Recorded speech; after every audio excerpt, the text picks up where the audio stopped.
welcome to an Everyday Canines video.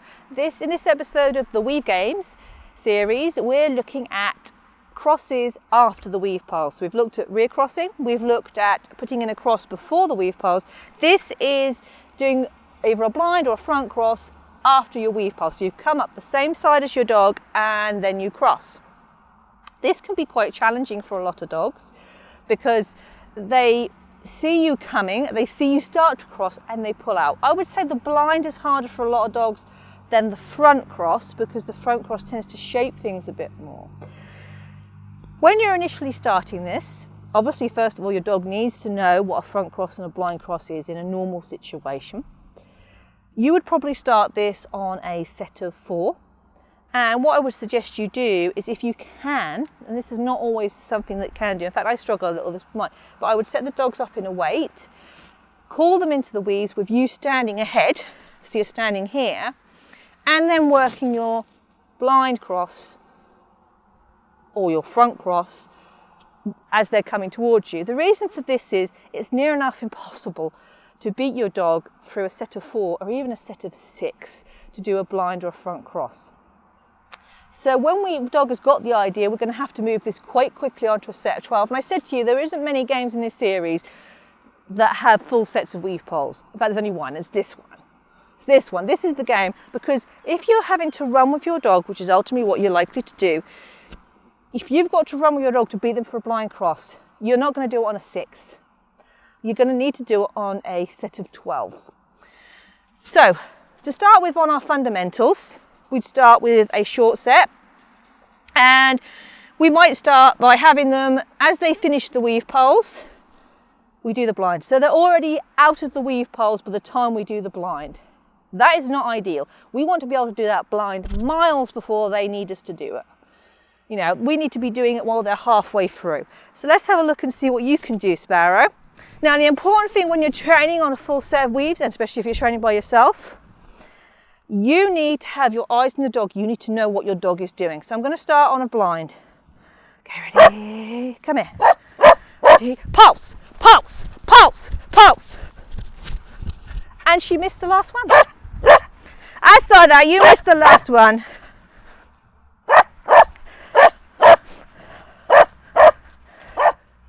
Ready? Pulse, pulse, pulse. Shh. Nice, good girl. So at the last minute, I had to look away, and I'm pretty certain she got that last pole. I will check the video, but I had to look away to do the blind. Now, you can see that even though she has to slow down for those weaves, I'm only just getting ahead of her. Okay, I'm not the fastest runner, but even so,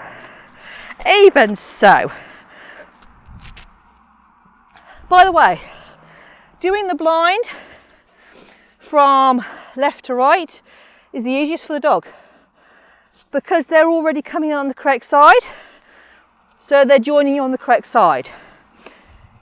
When you've got to do a blind this way, you're having to pull your dog across, so it is that little bit harder. So this is a game to keep practicing and, you know, keep doing it. But as I say, full sets of weave poles. I don't want to do too many repetitions of this because it is heavy work. Now, if I'm on a straight and I need to cross in front of the weave poles, I'll nearly always do it as a blind. Always. There aren't many situations where I wouldn't, but if I needed to change direction and pull my dog out to the side, then I would probably do a front cross. So my dog was coming here and I needed to send him to something over here, say a tunnel, and I wanted to change sides. This would be my front cross territory. I could do it as a blind, and if it was slightly vaguer over here, then I probably would. But if I want a tight collection turn out of the weave poles, then I'm going to do it as a front cross to the side. So let's try a front cross, Sparrow. And on this one, there's another factor. With the blind, you're racing ahead to get there. With this on a front cross, I have to slow down. And this could be a moment where she goes, what are you doing? Give yourself a bit of a pulse, pulse, pulse, pulse. Sparrow. Ah! What happened? You sort of got jumpy in the middle.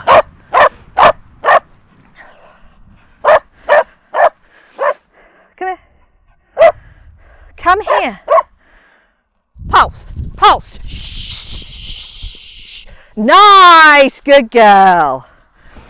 Good girl. Good girl. Now I overran, I'll be honest with you. I was so concentrating on making sure she got that entrance. I overran. I didn't want to be that far forward. But you see the point. I could collect and bring her in for that turn and tightly turn.